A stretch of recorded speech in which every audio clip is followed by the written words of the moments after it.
स्वामी, कलयुग का मनुष्य दिन रात भाग रहा है, फिर भी खाली हाथ है। आज मुझे सिर्फ 3 प्रश्नों में मनुष्य की 3 सबसे बड़ी भूल बताइए। ध्यान से सुनना पार्वती, क्योंकि ये सत्य कड़वा अवश्य है, परंतु यही मोक्ष का मार्ग है। पहला प्रश्न प्रभु, मनुष्य का अपना सच्चा साथी कौन है?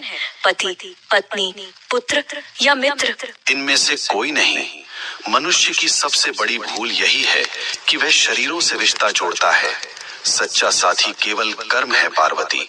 जब प्राण निकलते हैं तो पत्नी द्वार तक, मित्र शमशान तक और पुत्र अग्नि देने तक साथ निभाते हैं, किंतु कर्म ही एकमात्र ऐसा साथी है जो लोक और परलोक दोनों में साथ जाता है।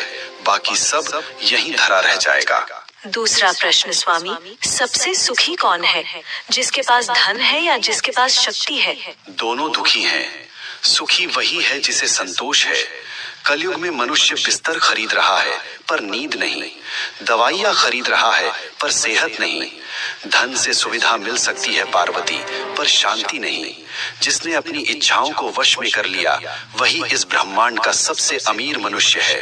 अंतिम प्रश्न प्रभु, मनुष्य आपको पत्थर की मूर्तियों में ढूंढता है, तीर्थों में भटकता है, आप वास्तव में कहाँ मिलते हैं? मैं विश्वास में हूँ और मैं सेवा में हूँ। जो मनुष्य अपने बूढ़े माता पिता की आंखों में आंसू देकर मेरे ऊपर दूध चढ़ाता है, मैं उसका पूजन कभी स्वीकार नहीं करता। जो किसी भूखे को भोजन करा दे, किसी रोते हुए को हंसा दे, मैं उसी क्षण उसके हृदय में प्रकट हो जाता हूँ। मुझे ढूंढो मत, मुझे महसूस करो। हे नाथ, आपने मेरी शंकाओं का निवारण कर दिया। मनुष्य का कल्याण कैसे होगा? बस एक ही मंत्र है पार्वती, नेकी कर और भूल जा। कर्म करो, फल की अभिलाषा मत करो। जो मेरा भक्त है वह कभी किसी का अहित नहीं करता। ओम नमः शिवाय।